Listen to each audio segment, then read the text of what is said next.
a good story to tell to us as citizens and residents and to the rest of the world. This is the task of Government Communications and Information Systems, GCIS, and it's a mammoth one, isn't it? What story do you communicate to the world when there is so much bad news? Domestically, South Africa faces an energy crisis, high unemployment, inequality, crime, corruption, and service delivery challenges. Globally, issues around our so-called non-alignment in the Russia-Ukraine conflict, for example, the double-speak on whether we're going to remain a signatory to the Rome Statutes. Khumbudzo Ntshavheni, the minister in the presidency, delivered the budget vote for GCIS in Parliament yesterday, and she is our guest this morning. Minister, always a pleasure to have you on the show. Thank you for your time today. Good morning, and thank you for having me. South Africa, as you well know, faces some serious challenges. We don't have much of a good story to tell, do we? Actually, we do, given the impact of the work that government has done. Though we have challenges, you still have a lot of good stories that you need to tell. And remember, when you, as a nation, when we're faced with challenges, it's not about the good story that you're telling. It's about the responses to the challenges that are confronting the country that you must also communicate to the citizens, but also to initiate feedback and engagement or dialogue between the citizens and government. Let's start with messages that people might be reading from us as a country. From a communications point of view, there have been some own goals even at the very top. There was the president, for example, standing next to his counterpart from Finland during a state visit, saying we're pulling out of the ICC, only for that statement to be retracted. Doesn't that sort of thing undermine whatever message you are trying to put out to the rest of the world? Actually, if you recall that what he said the ruling party are having that discussion, but he was not saying the government is having that discussion. He said the governing party might and consider, because it was raised after the Secretary General of the governing party made a media briefing. He said the governing party are having that discussion, and that's part of the considerations they are having. But from a government position, we have always been clear that we remain signatories of the Rome Statutes, in particular after the bill that was facilitating our withdrawal from the Rome Statute was withdrawn in Parliament. I mean, I won't quibble about it. He said it had decided that it's prudent for us to withdraw. But let's come to what we need to tell citizens in this country. Load shedding, unemployment, crime, inequality, you know the woes. These are the major issues affecting South Africans today. How do you mobilize citizens who are increasingly disillusioned with this government's handling of those multiple crises? So maybe, and it's good that you've asked that question. Let's first start on the load shedding front. What we need to communicate is that it's an improvement in terms of the scheduling of the load shedding, because that's what citizens have asked to say, but also a continuous briefing on the progress. That's why we've scheduled bi-weekly briefings with the minister responsible for electricity to say these are the challenges, this is how we're dealing with it, and this is what you're going to be confronted with during this period. And for me, that is the communication that we continue to engage and encourage. There's been a challenge of saying, what about the multiplicity of languages, that we need to be available not only on TV but on radio. And we have been doing that. That's why in the budget speech we also indicated our communication with our partnership with the community media to say how do we use that platform to communicate directly to the people. But also the individuals that we undertake, the president on Friday will be in Palm on the individual to get that communication going. The second issue raised the unemployment issue. Yes, the unemployment is a challenge, but if you have noticed, even yesterday, the SPSA released the unemployment, the court labor force survey of the first quarter of 2023. And for 6 consecutive quarters, we have been making strides to gain on unemployment. We've been creating some jobs. It's not at the rate and pace that we would want to, but there has been this. It gives us a glimmer of hope that we're going to be successful in dealing with unemployment. And this, that it shows we must start to account or acknowledge that there is some progress. It may not be at the pace and rate and magnitude that we want, but those things are happening. And then we dealt with the youth unemployment also on its own is a major challenge. And I'm sure you've seen the report from this global assessment on education to say we've had a regression on our literacy. And the correlation of that is that what we are training our young people in schools and training institutions are not that which the market requires. And the conversations that must be had with the various institutions that are training is to say, why do you have a number of graduates who are unemployed? And what becomes an intervention in terms of reskilling those people, not only for them to seek employment, but also for them to create jobs in small businesses in various sectors, and the conversations with the Department of Small Business Development, PTSC, Agriculture, and so forth. And then you've dealt with the issue of crime. On the issue of crime, and this is where... Minister, if I may just come in here, I want us to look at these things. I don't want to speak about them broadly. Let's take them one by one, if you don't mind.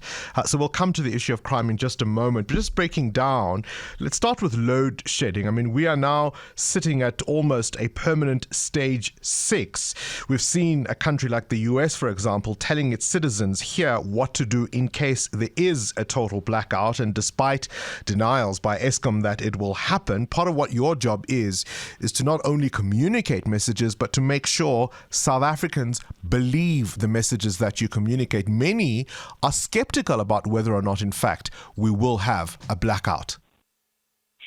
Yeah. So where we are, and with the reports that we received from both Eskom, but also from the Minister of Electricity, and also from my other head, is that we are confident there will not be a total blackout. But in the eventuality of the total blackout, the security cluster is putting up plans, finalizing plans to say what should happen, how do we keep law and order. Because we've seen in the area how criminals have used load shedding periods to conduct crimes of killing people and so forth in the Eastern Cape, in KZN.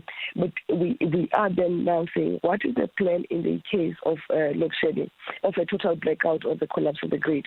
Because it's important, like you say, it's not about saying they will not be there, but it's about there will not be a total collapse of the grid or a total blackout.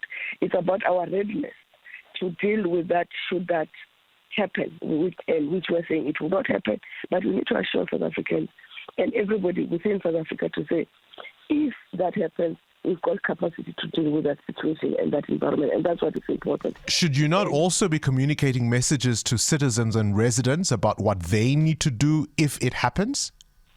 But that's what we're going to be communicating. A part of saying, if there is load shedding, this is what we expect you to do, and this is what you should not do. And that's what we are going to communicate. That's what we are finalizing, because we can't do it alone. We must finalize it collectively. You mean a total blackout, not just load shedding, a total blackout? Yes, in the eventuality of if there is a total blackout, that's what we are going to communicate, that what should citizens do.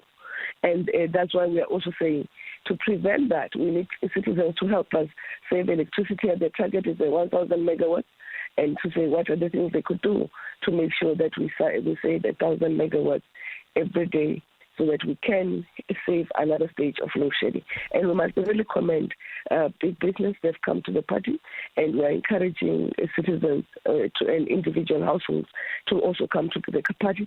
We have not seen the impact thereof, but we are waiting for the full assessment so that we can see whether we are making strides as a country to save electricity so that we avoid a total blackout. Minister, putting on your other hat, one of the things that will worry many South Africans is what would happen in the eventuality of a total collapse of the grid. And I'll point you to July 2021 as an example of what we would be concerned about. But even after that, there have been ongoing allegations of syndicates, of rampant corruption around the power utility. And there's a strong sense of, where are our intelligence services? Why isn't this kind of thing being dealt with? And I can even point you to copper theft, for example. Where are the intelligence services in terms of preventing these large-scale crimes against the state?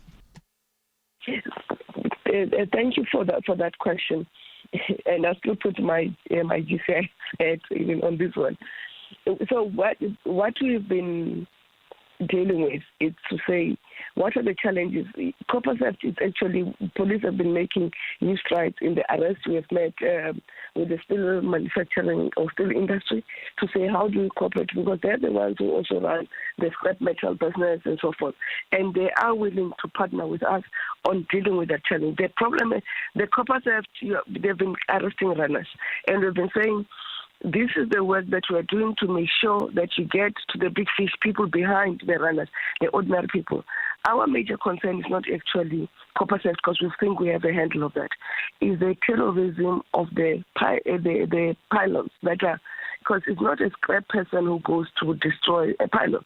It's a different kind of crime, and that's what we're working with the police to make sure those people behind that. The two incidences that happened in Pretoria around the N4 and also in Pretoria around Hammanskraal.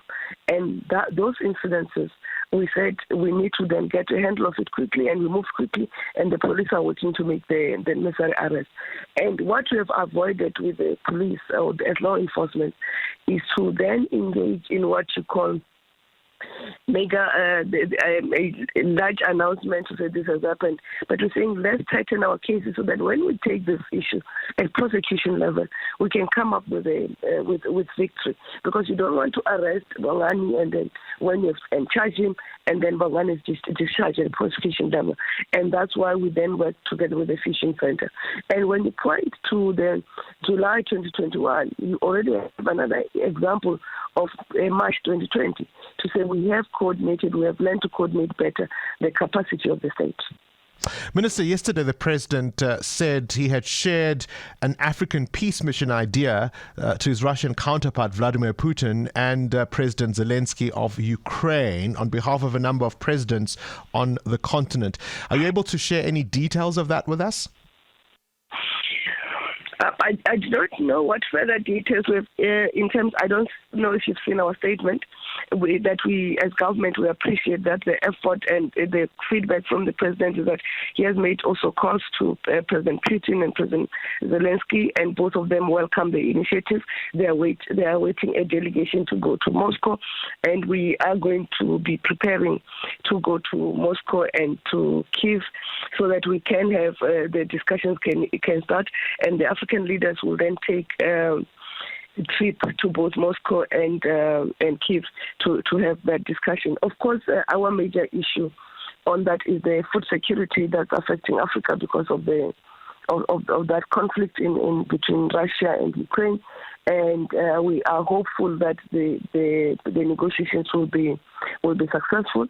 But what we are pleading also is an engagement with the parties that are backing either Russia and backing Ukraine, to say they must also tone down on the rhetoric and must also tone down on the support to allow an environment of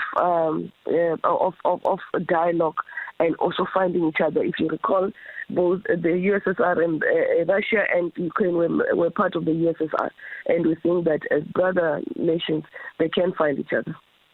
Lastly, I suppose, Minister, life in South Africa is hard at the best of times. I can point you to the many municipalities that fail to deliver services. We recently saw a mayor in Mpumalanga being pelted with stones. Protest levels are pretty much, or at least protests are at levels we last saw before COVID. Many citizens are largely dissatisfied with life here. So whilst it's great to point or highlight to where we have come as a country, the real plan that people want to know is, how do we deliver a South Africa that is improved from the one we're living in? It's a partnership, but the challenges at local government are many. And we have put in government a local government intervention team that is led by the Minister of Cocta, and that's why the part of the district development module visits by the President and the Deputy President, and also the IMBIs or engagement, is also to engage with citizens and to engage with municipalities and to make them necessary interventions. You've seen we've announced through the Department of Treasury, and I spoke about this when I was tabling the Thursday budget vote, the municipal debt relief program that says what should we do to assist municipalities to be able to pay their debt or to take off the burden of debt relief on them so that they can be able to render some basic services. Part of the considerations that we're also having is to say, what are the interventions that we must make in municipalities to get them to deliver basic services, and including the possibility of getting the national line department, for instance, Department of Water, taking over back the functions that have been devolved to municipalities to make sure that water services reach the people. And if we talk around potholes, the Department of Transport, to say what can be done to make sure the roads are passable, and there is projects on electricity, it's work in progress on what they can do, what they cannot do, and the partnership. And we are going to then come up again and announce measures that we need to have to get the municipality to function. But the other major issue at the municipal level is the what we call participatory processes, the engagement. Majority of us in government, we are not available to account to communities. When they want an explanation about a service, we are not there.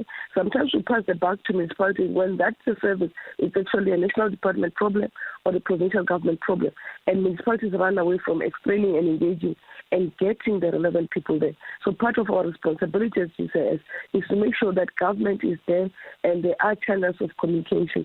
If you recall, before the pandemic, COVID-19 pandemic, the major part was people will be complaining about a clinic or a hospital not functioning, and then they go and ban a municipal or a library, which are unrelated. And we said now we need to have a different form, and we've announced we're going to have community town hall meetings, we're going to have roundtables, we're going to have meetings at a basic community level so that we can then engage with communities about what they are happy with, what they're not happy with, and put plans in place to address what they're not happy with, but also follow up. And that's why the DDM visits are not about, telling communities what we're going to do. It's about how do we then monitor that. That's why the Ministry of Monitoring, Planning, Monitoring, Evaluation was set aside to then focus on monitoring, evaluation, and feeding back and holding us to account. And there will be new announcements that we're going to make in the nearest future. All right. Khumbudzo Ntshavheni, Minister in the Presidency, always appreciate your time. She's really got a tough task. She has to communicate essentially positive messages around the multiplicity of crises this country faces. Are you convinced with what she had to say? Blackouts, that's not something that's going to happen. Eskom tells us, but the minister says in the coming days they will be communicating what citizens ought to do if in the unlikely event it does happen. What's your plan? Are you thinking about it? Have you stored water, canned food? How worried are you about what things will be if we get there?